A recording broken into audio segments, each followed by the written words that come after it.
आज के वीडियो में बात करेंगे एचडीएफसी लिमिटेड के बारे में। दोस्तों, ये HDFC bank, HDFC life insurance, HDFC AMC, इन सब बड़ी बड़ी कंपनियों का ये पेरेंट है, यानी ये मेन कंपनी है, ये उन सभी का प्रोमोटर है। दोस्तों, आज इसके डिविडेंड डेट के बारे में आपको बताएंगे। दोस्तों, रिटर्न का रिकॉर्ड बताएंगे, जो लॉन्ग टर्म इन्वेस्टर्स हैं उनको किस हिसाब से रिटर्न मिला है, और चूंकि डिविडेंड कंपनी देती रहती है तो थोड़ी सी डिविडेंड हिस्ट्री भी बताएंगे। तो दोस्तों, वीडियो को लास्ट तक देखते रहिएगा ताकि कोई इंपॉर्टेंट इंफॉर्मेशन छूट ना जाए।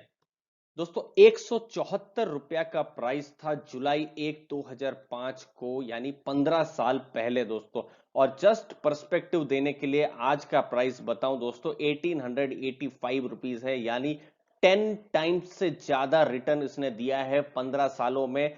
जो इन्वेस्टर इसको होल्ड करके बैठे हुए हैं उनको जो डिविडेंड मिला है वो तो अलग है ही। चलिए, वहां पर आप छूट गए तो 10 साल पहले देखिए 587 रुपीज प्राइस था, यही जुलाई 5 2010 को। तो भी आप देखिए 3 टाइम्स से ज्यादा का रिटर्न कंपनी ने कमा के दिया हुआ है।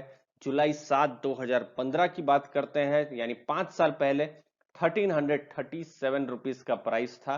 पिछले साल 2277 का प्राइस था, लेकिन इस साल आपको थोड़े से सस्ते में मिल रहा है स्टॉक का प्राइस। लेकिन यहां पर एक चीज आपको समझनी पड़ेगी, कोविड रिलेटेड मोराटोरियम है। बहुत बड़ी आशंका यह भी है कि बहुत बड़ा एनपीए हो, तो इसीलिए मार्केट ने भी उस हिसाब से थोड़ा सा इसको डिस्काउंट कर दिया है। तो वो चीज को आप समझ कर रखिए। फंडामेंटल ऐसा कुछ नहीं है कि कंपनी में कोई तकलीफ है, मार्केट ने थोड़ा डिस्काउंट करके रखा हुआ है और कंपनी फंड रेज इसीलिए करने भी जा रही है। तो वो चीज आपको बता दे, लॉन्ग टर्म आप इन्वेस्टर जो भी है उनको रिटर्न अच्छे मिले ही हैं और डिविडेंड तो मिले ही हैं दोस्तों। लेकिन आज हम 2020 के डिविडेंड बताते हैं आपको। अब दोस्तों, 2020 का डिविडेंड है, ये देखिए 21 रुपया पर शेयर का डिविडेंड कंपनी देने जा रही है। ये फाइनल डिविडेंड होगा एचडीएफसी लिमिटेड की तरफ से। जो एजीएम है, जो एनुअल जनरल मीटिंग होगी, वो 30 जुलाई को होने वाली है, जहां पर एक अप्रूवल लिया जाएगा। इसे जस्ट एक प्रोसेस होता है दोस्तों, एजीएम के बाद जनरली डिविडेंड का आप समझ सकते हैं, जनरली ये अप्रूव हो ही जाता है। तो जुलाई 30 के बाद आप 21 रुपए आप एक्सपेक्ट कर सकते हैं एज ए डिविडेंड, जो कि आज की तारीख में डिविडेंड यील्ड 1% से थोड़ी ज्यादा बैठ रही है। तो दोस्तों, आपके लिए जो इंपॉर्टेंट डेट है वो है 9 जुलाई की डेट, जो कि एक्स डिविडेंड डेट है। अगर डिविडेंड में आपको इंटरेस्ट है तो 9 जुलाई से पहले आपके पास एचडीएफसी लिमिटेड का शेयर होना चाहिए। तो क्या होगा, 21 रुपए आपके अकाउंट में क्रेडिट हो जाएंगे। दोस्तों, बुक क्लोजर डेट या जो रिकॉर्ड डेट होती है वो 13 तारीख से 30 तारीख तक है। एजीएम के बाद जैसे हमने बताया, अमाउंट लगभग एक महीना का जनरली होता है, एक महीने के अंदर कंपनियां जो होती है डिविडेंड क्रेडिट कर देती है। तो एजीएम आपको हमने जैसे बताया 30 तारीख को है, तो एक महीने के बाद डिविडेंड या एक महीने के अंदर भी डिविडेंड आपके अकाउंट में क्रेडिट हो सकता है। दोस्तों, मेरे हिसाब से सबसे इंपॉर्टेंट चीज अगर कुछ है तो वो है डिविडेंड हिस्ट्री। ये देखिए 21 रुपया पर शेयर का डिविडेंड मिल रहा है, और दोस्तों शेयर का भाव चल रहा है 1885। मैं 1900 रुपया भी ले लेता हूं, चलिए कैलकुलेशन को थोड़ा इजी करने के लिए। तो आप कहेंगे कि ये तो 1% के आसपास का ये रिटर्न मिल रहा है। लेकिन दोस्तों, अगर समझ लीजिए किसी ने 2005 को यही शेयर को लिया होता तो तब 174 175 का जो स्टॉक का प्राइस था दोस्तों, तो वो जो इन्वेस्टर है, बहुत कम इन्वेस्टर होंगे दोस्तों, उनके लिए जो डिविडेंड यील्ड जो बैठ रही है वो तो 12% बैठ रही है। जो लॉन्ग टर्म इन्वेस्टर है, अगर उन्होंने 1 लाख रुपया अगर इन्वेस्ट किया है तो 12% जो भी है उनको तो डिविडेंड ही मिल जा रहा है। दोस्तों, जस्ट एक पर्सपेक्टिव मैं देने की कोशिश कर रहा हूं दोस्तों।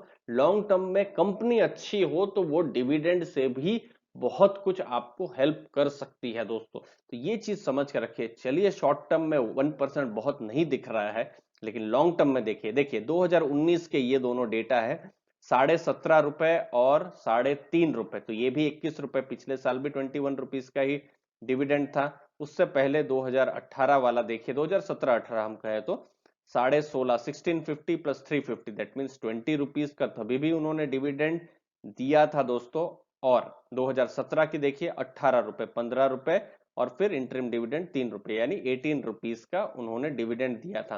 तो दोस्तों जो लॉन्ग टर्म इन्वेस्टर है, फिर मैं वही 2005 में जाता हूं।